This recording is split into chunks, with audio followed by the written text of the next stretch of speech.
नमस्कार, स्वागत है आप सभी का न्यूज 18 राजस्थान पर। मैं हूं आपके साथ हेमंत कुमार। हमारी खास पेशकश रोक लो खनन, कहीं देर ना हो जाए, क्योंकि भरतपुर में अवैध खनन के खिलाफ बलिदान के बाद संतों में आक्रोश की आग दहक रही है।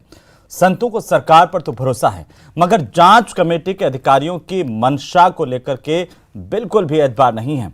संतों का कहना है कि सरकार ने पूजनीय पर्वत पर खनन को रोकने का जिम्मा जिस अधिकारी को दिया, वो खनन माफियाओं के खिलाफ जांच के बजाय खानापूर्ति कर रहे हैं।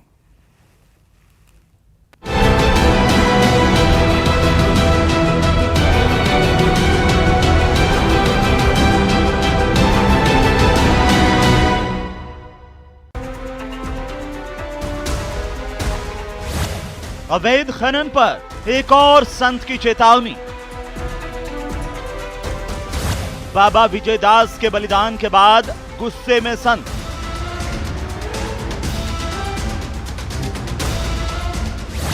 साधु संतों के दिल में दहक रही आक्रोश की आग।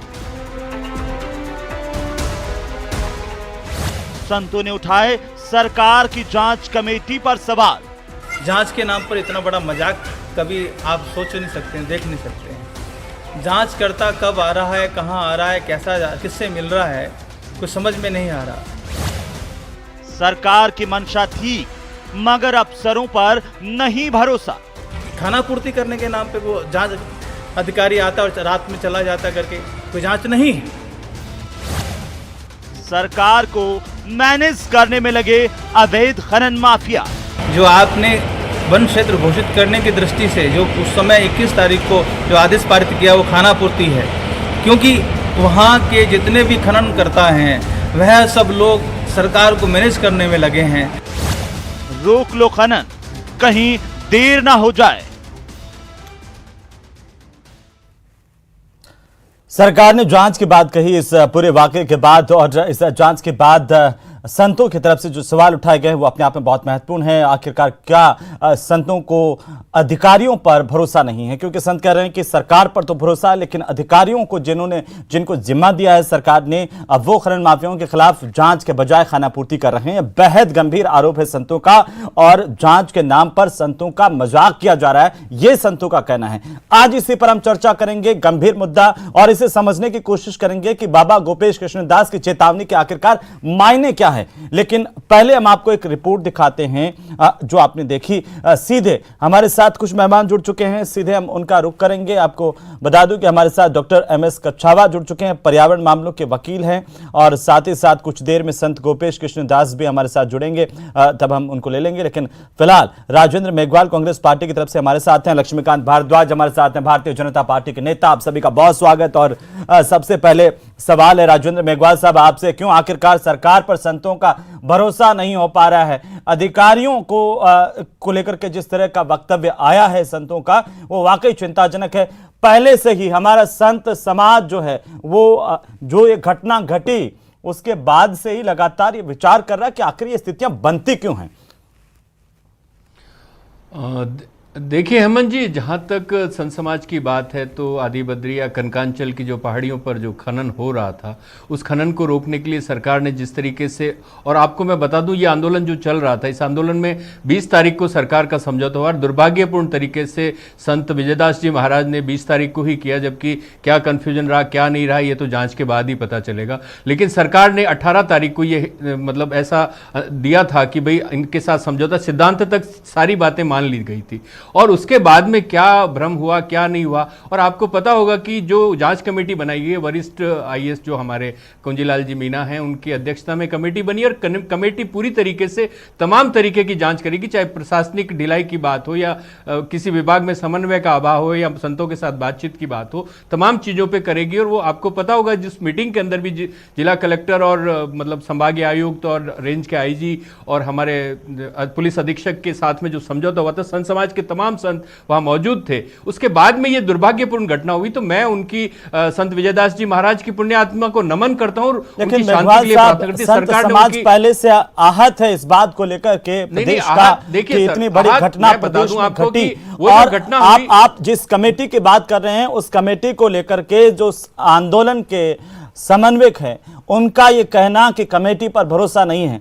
सरकार ये भरोसा कायम क्यों नहीं कर पा रही है, ना पहले ना अब? देखिए हेमंत जी, आपको पता है कि सरकार के अंदर हमारी जो नौकरशाही है वही सरकार का हिस्सा होती है, एक कार्यपालिका होती है, और कार्यपालिका पे सरकार की जो काम करने की जो एग्जीक्यूटिव है वो कार्यपालिका ही होती है। तो कार्यपालिका के अधिकारियों पे क्यों नहीं है भरोसा भाई? अब 10 अगस्त तक सरकार ने उनको, गृह मंत्रालय ने जांच रिपोर्ट देने का कहा है, तो उनको मेरी संत महात्माओं से और उनके जो नेता हैं गोपाल दास जी महाराज हैं, उनसे मेरी हाथ जोड़ के विनम्र विनती है कि उनको जांच कमेटी को अपना काम करने दीजिए, और जो भी बातचीत आएगी चाहे प्रशासनिक है, ठीक है। मेघवाल साहब, मैं आपको रोक रहा हूं। संत गोपेश कृष्णदास जी महाराज जो हमारे साथ जुड़ चुके हैं, समन्वयक है संत आंदोलन के। और गोपेश कृष्णदास जी, स्वागत है आपका न्यूज 18 राजस्थान पर। आप सुन रहे थे राजेंद्र मेघवाल जी, कांग्रेस के नेता, और उन्होंने कहा कि सरकार तो शुरुआत से ही संवेदनशील है, और जैसे ही संतों ने आवाज उठाई, हमने लगातार कोशिश की है कि ये पूरा का पूरा मसला सुलझे। लेकिन आखिर वजह क्या है कि आपको आज ये कहना पड़ रहा है इतनी बड़ी घटना के बाद भी कि आखिर आपको जांच कमेटी पर भरोसा नहीं है?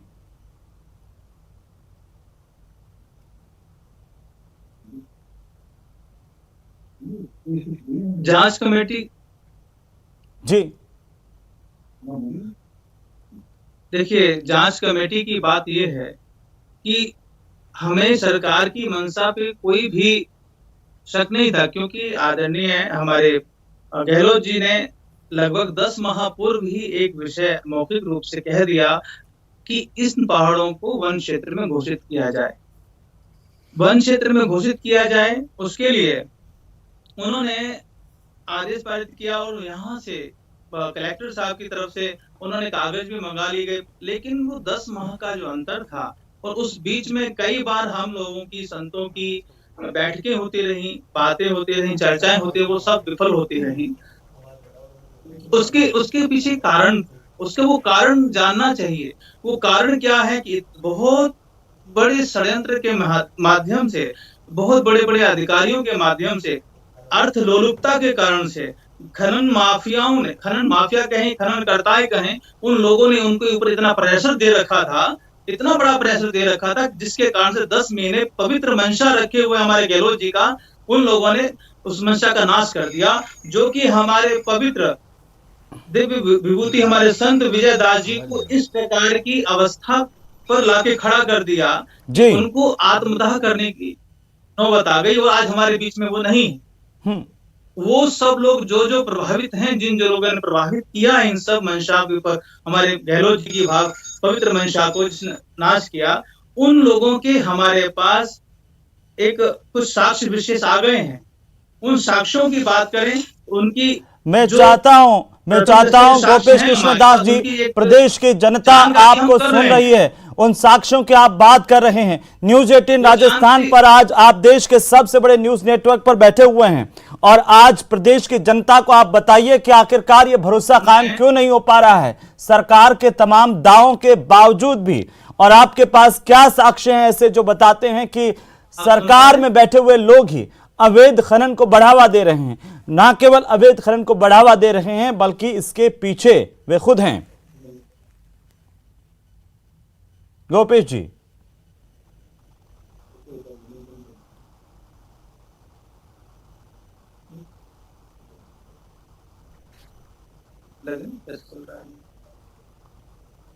गोपेश जी, आप मेरी आवाज सुन पा रहे हैं? प्रदेश की जनता आपको देख रही है, सुन रही है, जिस तरह से संत समाज की भावनाएं आहत हुई हैं, और जिस तरह से प्रदेश की जनता की आस्था जिन पहाड़ों में, जिस इलाके में ब्रजकोष की 84 की परिक्रमा में, उसको लेकर के आखिर खनन, अवैध खनन क्यों हो रहा है? जी बोलिए, आप सुनना चाहते हैं हम आपको। गहलोत जी के नीचे वह सबके हमारे पास, हम मंत्रियों के नाम भी बोले हैं, क्योंकि ये जो प्रभु सोनी ने इस प्रकार से सबको मैनेज किया हुआ है कि सब कठपुतली बने हुए हैं। सीधी सीधी बात तो ये है, इनका पाप, इन सभी मंत्रियों के पाप ने हमारे दिव्य एक संत को खत्म कर दिया। वो हमारे बीच में नहीं रहे, क्योंकि वो उनकी अभी ऑडियो जो चल रही, वीडियो जो चल रही है, वो देखिए, सुनिए, उनके हृदय की पुकार सुनिए, वो किस प्रकार से अपने उन भावों को, क्योंकि ब्रज के प्रति जो उपासना का क्रम हमारे संतों के बीच में जो हमको सिखाया जाता है कि ब्रज साक्षात ठाकुर ही है, उनके अंगों को किस प्रकार से काटा जा रहा था, पहाड़ रूपी जो अंग हैं, तो उनसे इतने व्यथित थे वह संत कि उनको इस प्रकार की स्थिति में लाके इन 4-5 लोगों ने, मुख्य रूप से प्रभुदास सोनी ने, जाहिदा खान ने, इन सबको किस प्रकार से मैनेज किया कि देखिए कि वो हमारे गहलोत जी की भावना को उन्होंने नाश करके रख दिया, और हमारे संत का भी विनाश हो गया। ठीक है गोपेश कृष्ण दास जी, जली ने वो बुझी नहीं जी, पूरा संत समाज हम आपकी भावनाओं को समझ रहे हैं, पूरा प्रदेश आपकी भावनाओं को समझ रहा है। मैं वापस आता हूं आपके पास, आपने बहुत बड़ी बात कही है, बहुत गंभीर आरोप लगाए हैं। मैं चाहूंगा कि उस पर राजेंद्र मेघवाल जी टिप्पणी करें, लेकिन उससे पहले लक्ष्मीकांत भारद्वाज जी, ये आरोप बेहद गंभीर है जो संत समाज इस वक्त लगा रहा है। आपको क्या लगता है विपक्ष में होने के नाते, आखिर ये पुकार सरकार तक नहीं पहुंच पा रही है, या सरकार सुनना नहीं चाह रही है, या इसके पीछे कोई और वजह है? जांच कमेटी आई, कहां आई, किसके पास आई, कब आई, कुछ समझ में नहीं आया। ऐसी बहुत सारी घटनाएं इससे पहले भी हो चुकी हैं, और क्योंकि चले सरकार की नेग्लिजेंस गोपेश जी मैं वापस आता हूं आपके पास, आप थोड़ा शांत होइए। लक्ष्मीकांत भारद्वाज जी बताइए। नहीं मिले वो लोग, क्यों नहीं मिले? आ रहा हूं।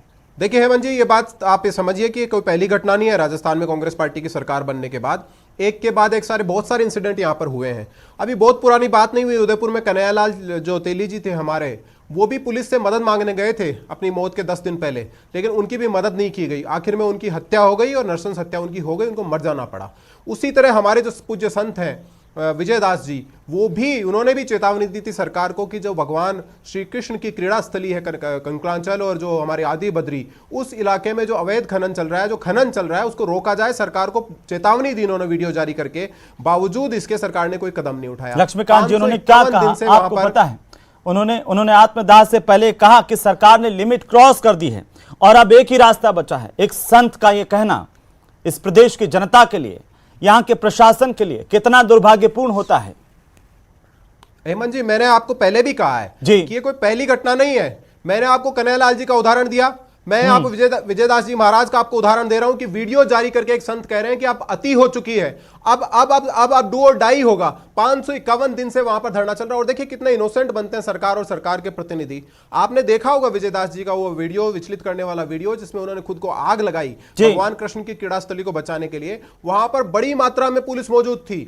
ऐसा नहीं है कि सरकार को इसका आभास नहीं था, ऐसा नहीं कि सरकार इससे अवेयर नहीं थी, बड़ी मात्रा में पुलिस मौजूद थी। और आप उस वीडियो को देखिए कि पुलिस ने, जब उन्होंने आग लगा ली तो पुलिस ने वहां बचाने की कोशिश की। आप एक बात को समझिए कि ये कह रहे हैं कि 20 तारीख को ही संत महाराज ने आत्मदाह किया और उसी दिन सरकार से उनका समझौता हुआ। अगर आपका समझौता हुआ और आपकी नीयत साफ थी तो 20 की तारीख को भी आप भूल जाइए। तो आज क्यों संत समाज आंदोलन के लिए उतारू हो रहा है? आपकी मंशा साफ नहीं है, क्योंकि आपके मंत्रियों की, आपके नेताओं की खाने हैं वहां पर।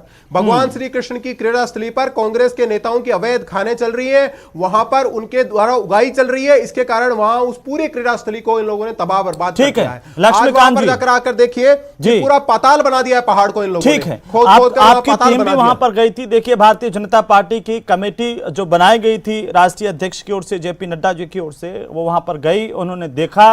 और इसलिए मुझे इस बात का अंदाजा है कि आप जो कह रहे हैं कि इस तरह से वहां पर इतने बड़े गड्ढे कर दिए, वो सही बात है, क्योंकि अवैध खनन तो लगातार कई सालों से वहां पर हुआ है, इसको कोई इनकार नहीं कर सकता। कच्छावा साहब हमारे साथ हैं। मैं थोड़ा सा कानूनी तौर पर समझना चाहता हूं कच्छावा साहब आपसे कि आखिरकार पर्यावरण मामलों के वकील हैं आप, कैसे इस पूरे मसले को देख रहे हैं? क्योंकि पहले हमारे एक संत ने आत्मदाह किया और उसके बाद आज हमारे साथ में गोपेश कृष्ण दास जी हैं और वे कह रहे हैं कि कमेटी और अधिकारी वो संवेदनशील नहीं है। देखिए हेमंत जी, मैं आपको एक बहुत स्पष्ट बात बताना चाहता हूँ जी। ये सरकार की नीति और नीयत का पूरा खेल है। अगर सरकार की नीति और नीयत ये है कि इसको वाकई बंद करना है तो सरकार को इसे संरक्षित वन क्षेत्र घोषित करना चाहिए, न कि वन क्षेत्र। वन क्षेत्र के अंदर खानों को हम अलाउ करते हैं और prior approval from the central government, एक सेक्शन 2 है वाइल्ड लाइफ जिसके तहत अपना जो फॉरेस्ट कंजर्वेशन एक्ट 1980 है, वन संरक्षण अधिनियम 1980 की धारा 2 के तहत कोई भी गैर वानिकी कार्य करने के लिए केंद्र सरकार की अनुमति से उस एरिया में गैर वानिकी कार्य किया जा सकता है। मतलब यह है कि वहाँ पे खान चलाई जा सकती है आज की तारीख के अंदर। मेरा ये आपके माध्यम से कहना चाहता हूँ, हमारी नीति और नीति स्पष्ट है तो उसको संरक्षित क्षेत्र घोषित कर दे तो जीवन में फिर कभी वहाँ पे खान नहीं चल सकती। यही मैं समझता हूँ कि हमारे संतों की मांग है। दूसरी बात, मैं आपको एक छोटा सा एग्जाम्पल देता हूँ। मुकंद आयरन स्टील करके एक कंपनी थी जो एशिया की सबसे बड़ी कंपनियों में से एक कंपनी थी जो आयरन ओर का करती थी। सेंचुरी के अंदर उसका एरिया गया, वहाँ की उच्चतम न्यायालय ने, माननीय उच्चतम न्यायालय ने ये स्पष्ट आदेश दे दिए 6 महीने के अंदर आप जितनी मशीनरी हटा सकते हैं हटा ले। 6 महीने के बाद में वहाँ से कंकर भी नहीं हटेगा मशीनरी के नाम पे। और आप ताजुब करेंगे, करोड़ों रुपए की मशीनरी वहीं पे आज भी पड़ी है और वो गल गई। और वो इस तरह का हमको कोई स्टेप लेना चाहिए कि ये 15 दिन के अंदर यहाँ से मशीनरी शिफ्ट हो जाए, नहीं तो ये मशीनरी यहाँ से नहीं हटेगी। और ये जो जिन कंपनियों ने यहाँ पे खुदाई करी है ये बैकफिल करे। और प्रदेश का हर एक व्यक्ति इस बात को जानता है कि कैसे हमारी आस्था के साथ ये पूरा का पूरा इलाका जुड़ा हुआ है। क्या शुरुआत से ही ये संरक्षित वन क्षेत्र घोषित था या शुरुआत से ही इस तरह की स्थिति थी जो आज है? जिम्मेदार कौन है? ये वन क्षेत्र घोषित नहीं था, ये वन क्षेत्र घोषित किया गया है। इसको संरक्षित वन क्षेत्र घोषित किया जाना चाहिए ताकि यहाँ पे कोई भी गैरवानगी कार्यक्रम, कोई भी तरह का काम नहीं किया जा सके। जैसे कि नेशनल पार्क और सेंचुरीज को हम प्रोटेक्टेड एरिया में लेते हैं, इसी तरह राजेंद्र मेघवाल जी, बहुत गंभीर आरोप भारतीय जनता पार्टी के भी है और गोपेश कृष्ण दास जी के भी हैं जो संत आंदोलन के समन्वयक हैं। उनका ये कहना देखिए अपने आप में बहुत गंभीर होता है कि संतों के पास जब भी कमेटी जांच करने के लिए आई, संतों से कोई संपर्क नहीं किया गया, वरना हम उनको तथ्य देते, हम उनको प्रमाण देते। साथ ही साथ उनका यह कहना आज की तारीख में कि सरकार में बैठे हुए लोग अवैध खनन से जुड़े हुए हैं और इसीलिए यहां पर अवैध खनन रुक नहीं रहा है, ये बहुत गंभीर है। मेघवाल साहब, संजीदगी के साथ प्रदेश की जनता आपको सुनना चाहती है, उत्तर दीजिए। देखिए हेमंत जी, जहां तक राजनेताओं की बात है तो भाजपा ने जो अपने राजनेताओं की टीम जांच के लिए भेजी तो उस पर तो एक बार को विश्वास ना भी किया जाए, क्योंकि राजनेताओं की क्रेडिबिलिटी पे कई बार प्रश्न चिन्ह लगा देते हैं। दूसरे राजनीतिक दल के लोग कहेंगे कि भाई राजनेता जांच करने गए थे। तो यहाँ पर ये जो भाजपा की कमेटी को लेकर जो आरोप लगाए हैं, हेमंत जी मेरे को बात के मैं चाहता हूं कि आप जवाब दें। मेघवाल साहब, समय नहीं होता है, आप जानते हैं, सीधा सटीक जवाब दीजिए। मैं सटीक ही जवाब दे रहा हूं कि प्रशासनिक अधिकारी जांच कर रहे हैं और जांच पूरी नहीं हुई है। 10 अगस्त तक रिपोर्ट देनी है गृह मंत्रालय को। आप उस जांच को पूरा मान रहे हैं क्या अभी? और जहां तक गोपेश कृष्ण दास जी महाराज ने जो कहा है ना, वो जो तमाम तथ्य हैं वो जांच कमेटी को दें, उन तथ्यों के आधार पर जांच होगी। जिन जिन के नाम लिए हैं उनके ऊपर सरकार एक्शन लेगी, इसमें कोई किसी को संशय नहीं होना चाहिए। और जहां तक अभी कछावा साहब बोल रहे थे तो मैं आपको बता दूं कि सरकार ने करीबन आदि बद्री की 34 और 11 कनकांचल की जो लीजें थी उनको प्री मैच्योर टर्मिनेशन किया है। आप प्री मैच्योर टर्मिनेशन का मतलब समझते हैं कि मतलब काम होने से पूर्व ही वो समाप्त कर दी गई। तो आपको यहां पे किसी को भी संशय नहीं होना चाहिए सरकार की मंशा के ऊपर। और जांच कमेटी जो जांच कर रही है उसका कार्यकाल 10 अगस्त तक का है। 10 अगस्त के बाद 11 अगस्त को आप अगर सवाल करेंगे तो मैं आपके चैनल पे ही जवाब दूंगा, लेकिन तब तक कम से कम उसके ऊपर संशय करने की जरूरत नहीं है। जी मेघवाल साहब, ठीक है। संत गोपेश कृष्ण दास जी, गोपेश कृष्ण दास जी, आपने सुन लिया। राजेंद्र मेघवाल जी को जवाब दीजिए, क्यों आपको 10 तारीख तक का भरोसा भी नहीं है कि कमेटी की भी जांच पूरी नहीं हुई है? मैं आ रहा हूं लक्ष्मीकांत जी, एक बार गोपेश जी की जी। अभी आप कह रहे हैं कि भरोसे की बात है, ये लोग तो मैनेज करने पे तुले हैं। न्यायपालिका को स्टे लाने की तैयारी ये लोग कर रहे हैं। क्यों कर रहे हैं? और कुंजीलाल मीणा जी अपने बड़े अधिकारी से कैसे उनकी जांच कर सकते हैं? हो ही नहीं सकती, क्योंकि जब तक सीबीआई की जांच नहीं होगी तब तक सामने नहीं आने वाले। क्योंकि कुंजीलाल मीणा जी तो ऊपर वालों के ही अधीनस्थ है ना, जिनके खिलाफ हम चाह रहे हैं।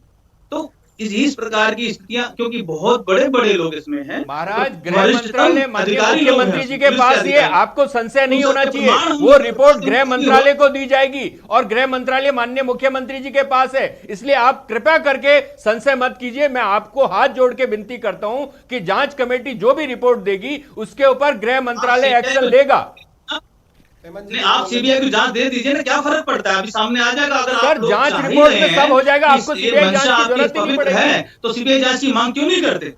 मुझे बोलने दीजिए। इसलिए नहीं कर पा रहे क्योंकि सभी मैं आ रहा हूं। मेघवाल साहब को और गोपेश कृष्ण दास जी को स्क्रीन पर लाएं जी। गोपेश कृष्ण दास जी, क्योंकि आप लोग बोलिए जी, बोलिए। जी, क्योंकि अशोक गहलोत जी ने तो जब मंशा अपनी जाहिर कर दी थी, वो क्यों बाधित की गई? वो जिन लोगों ने बाधित की, क्योंकि अशोक गहलोत जी एक मुख्यमंत्री हैं, वो अच्छे व्यक्ति होने के साथ जो लोग इनको प्रभावित कर रहे हैं, क्योंकि वो भी अच्छे, क्योंकि बड़े रसूख वाले लोग हैं, बड़े लोग हैं, तो क्योंकि जिनका अपना निर्णय करके, आपस में निर्णय करके जो आगे काम राज्य में करते हैं, वो लोग हैं। तो वही लोग जब भ्रष्ट हैं, षड्यंत्रकारी हैं, तो वो कैसे, उनकी बात कैसे वो ठीक है अब नहीं गोपेश उनको कृष्णदास हटा जी, रहा हूं, ठीक है, मैं आता हूं आपके पास। लक्ष्मीकांत भारद्वाज जी, आखिरी कमेंट, जी, 1 मिनट में आप अपनी बात समाप्त कीजिए। देखिए लक्ष्मीकांत जी, आप मैं कुछ एक ही कहना मिनट में चाहें, अपनी बोलिए। बात समाप्त करूंगा। मुझे बताइए, जो कांग्रेस पार्टी के हमारे प्रवक्ता साथी कह रहे हैं कि उनको तथ्य दिए जाए जो जांच कमेटी जा रही है, मैं इनको बताना चाहता हूं कि कोई सोने के अंदर छिपी हुई, तिजोरी के अंदर छिपे हुए सोने की तहकीकात नहीं हो रही है। ऊंचे ऊंचे पहाड़ हैं और उनके अंदर जो खुदाई चल रही है, मशीनें चल रही हैं, दूर से दिखती है लोगों को। तथ्य की जरूरत नहीं है, सरकार की आंख के नीचे हो रहा है, सरकार के प्रशासन के नीचे हो रहा है। और दूसरी बात जो महाराज कह रहे हो बिल्कुल ठीक है, सरकार के कैबिनेट मंत्री पर आरोप है, सरकार के कैबिनेट मंत्री पर हुए आरोप की जांच क्या एक आईएएस अधिकारी कर सकता है? क्या वो सरकार का हिस्सा होकर सरकार के अपने बॉस की जांच करेगा? क्यों सरकार उसकी सीबीआई जांच से इंकार करती है, पीछे भागती है? सरकार को अगर दूध का दूध और पानी का पानी करना है तो जो आदि बद्री और कंकड़ांचल हमारे एरिया में जो अवैध खनन हुआ है और सरकार के मंत्री और सरकार के लोगों से द्वारा हुआ है, उसकी अविलंब सीबीआई जांच की सिफारिश की जाए, ताकि हमारे जो संत हैं उनको न्याय मिल सके और जो हमारा पवित्र धर्म स्थल है जिसकी हम पूजा करते हैं उसके संरक्षण के लिए हमें एक संरक्षण मिल सके, जिससे सरकार बच नहीं सकती है। सरकार को ये समझना पड़ेगा कि एक आईएएस अधिकारी के ऊपर जांच डालकर वो इसको लिपापोती नहीं कर सकती, इसकी जांच सीबीआई। कच्छावा साहब, एक कमेंट चाहता हूं इस पर आपका, उसके बाद में राजेंद्र मेघवाल जी से एक टिप्पणी और गोपेश जी से एक टिप्पणी। जी जल्दी से कच्छावा साहब, ये जो बात आपने सुनी, इस पर एक टिप्पणी चाहता हूं आपकी। देखिए सर, मेरा तो कहना यह है कि सरकार को कानूनी हिसाब से इसको संरक्षित क्षेत्र घोषित कर देना चाहिए बस, तो ये सारी समस्याएं खत्म हो जाएगी, कोई भी इसके अंदर फिर खनन नहीं कर सकेगा। ठीक है, और संत लोग भी चुप हो जाएंगे, उनको पता लग जाएगा कि पर आज अगर ये वन क्षेत्र घोषित राजेंद्र किया गया मेघवाल जी जवाब है, दीजिए, इन्होंने वन क्षेत्र से किस आधार पर घोषित किया गया, जल्दी से जवाब दीजिए। भविष्य में प्लांटेशन के लिए जगह ये सुनिए। देखिए अमन जी, जहां तक कच्छावा साहब बोल रहे हैं कि संरक्षित वन क्षेत्र घोषित किया जाए, तो इसके लिए केंद्र सरकार खुद गजट नोटिफिकेशन जारी करके कर सकती है। आपको पता होगा आईएएस अधिकारी कैबिनेट मंत्री की जांच कैसे करेगा, एक मंत्री की जांच कैसे होगी? 500 मीटर की परिधि के अंदर बंद किया जाता और उसके बाद सरकार पे भरोसा होना चाहिए। सरकार ने 2004 से वादे कायम कर रहा था, उसको रोका है सरकार ने। एक संक्षेप में टिप्पणी में सभी से गुजारिश कर रहा हूं, शांत हो जाइए थोड़ा सा।